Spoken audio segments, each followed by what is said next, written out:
हाँ ईशा, देखो जो तुमने बाकी सिखाया ना हमें वो सब कुछ दिमाग में फिट हो गया।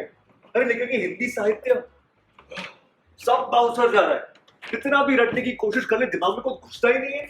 ऊपर से हिंदी इतनी खिस कि हमारे बाबूजी को भी कॉम्प्लेक्स हो जाए यार। देखो तुम घर आ जाओ, हमें कुछ समझ में नहीं आ रहा, घर आके सिखाओ। मैं आ जाओ आ जाओ। अरे बाबा इस वक्त घर नहीं आ पाएंगे, होटल में बहुत काम है। अरे छोड़ो काम ना, क्या तुम जरूरी है ये।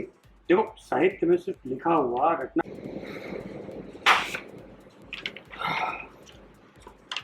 जी कहते हैं कि शरीर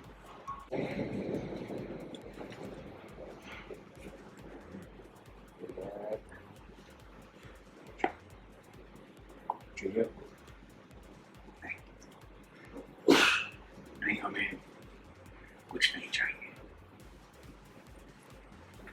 अपने नालायक बेटे को इतनी लगन से, इतनी मेहनत से पढ़ाई करते हुए देख रहे हैं, तो देखकर हमारा मन भाव विभोर हो गया।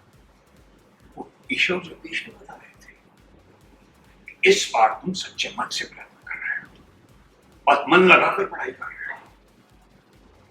हमारी बात को विश्वास करो, मेहनत करो, पढ़ाई करो, मन लगा के पढ़ाई करो। ईश्वर सब भला करेंगे, सब ठीक हो जाएगा। कहाँ ठीक हो रहा है बाबूजी? ये हिंदी साहित्य जितना भी पढ़ने की कोशिश कर रहे सब दिमाग के ऊपर ही जा रहा है, कुछ समझ भी नहीं आ रहा हमें। कितनी शुद्ध हिंदी। ये देखिए ना क्या लिखा है। हाँ, अभी शरीर तृप्ति का आगमन हो, क्या धींगे मारते फिरते हो, हाँ?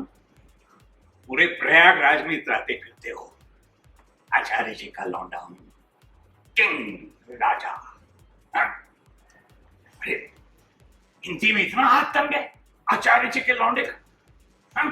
सॉरी बाबूजी। सॉरी। अच्छा बताओ, क्या समस्या क्या है? हमें बताओ। साहित्य में कहा ये देखिए ना, ये देखो खिले हुए कमल को फूलों को बहुत आसान है। लाओ लाओ लाओ लाओ, हम समझाते हैं। लेकिन इतनी शुद्ध हिंदी लिखते क्यों है? इसमें जो कहा गया है ना वो है कि भारत देश हिमालय के आंगन के समान है। हिमालय हिमालय शिव महाराज, तो जो वहाँ अश्वत्थामा बोलते हैं, जटाकटा संभ्रमण्डलं कुरुक्षेत्र समा विलोल वीचि वल्लरी विराजमान जगत जगत जगत जल्ललाट पर।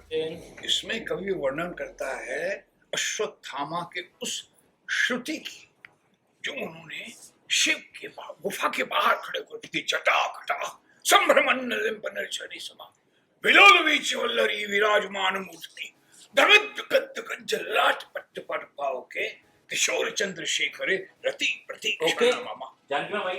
कवि कहते हैं कि शिष्य ऋतु के भाई हेमंत का समय बीत गया है। अब शिष्य का ऋतु का आगमन हो गया। खुश है बाप बेटे, बहुत शिष्य दिनों बाद ऋतु खुश है। कंपा देने वाली गायत्री है। मैम,